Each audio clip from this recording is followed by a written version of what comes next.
They went. On the way, they reached Gangaji. They stopped there, they bathed. Ram wanted to know the Mahima of Gangaji.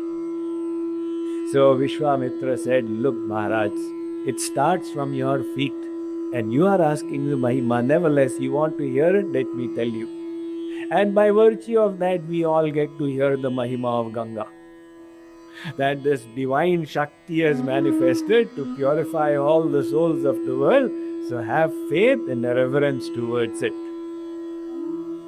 Then they proceeded further and they reached the kingdom of Mithila. Just on the border, in the forest, they saw an ashram. The whole ashram was deserted. And there was a boulder out there. So Ram said, "Gurudev, it seems like there was a proper flourishing ashram here. And now there are only creepers and vine growing. And what is this boulder?" Vishwamitra said, "There was one sage called Gautam Rishi, and his wife was Ahilya. She was extremely beautiful. And Devraj, the king of the celestial abodes, Indra, he got enchanted by her, and he came to her, and her mind became polluted. So Gautam had gone for bath, and he came to know. So when he returned, he said to Ahilya that Bhagavan has made you so sundar, but from inside he's given you a jad, an inert intellect. That is why you had this desire. I curse you, you become a piece of stone." So she started crying. And seeing her cry, Gautam said, "Don't you worry. You will be liberated by the Lord himself when the dust of his feet fall upon you." So that Ahilya Rishi Patni, she became a boulder out there. Vishwamitra said, "Maharaj, you must do her kalyan."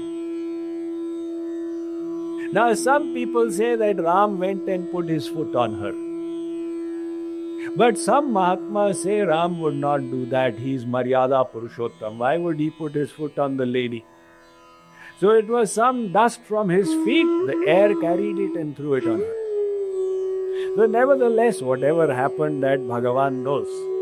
But that boulder split and Ahilya was sea. So she was resplendent in her original beauty, and she offered her pranam to Rasis. She said, "Maharaj, when my husband cursed me, at that time I thought it was a bad thing. But now I know that no rishi ever curses. I have had your darshan. I am extremely blessed." And then, offering her respects to Ram, she left from there. So she went to the Patilok. And from here, Vishwamitra accompanied the two Rajkumars. They reached just outside Mithila Nagari. Vishwamitra Mahamuni Alay Samachar Mithila Pati Pahe. Now what is going to happen? Some of the sweetest episodes, because Sita ji is going to enter and the Vivaha is going to happen, etc., etc. So we will relish these Leelas in tomorrow's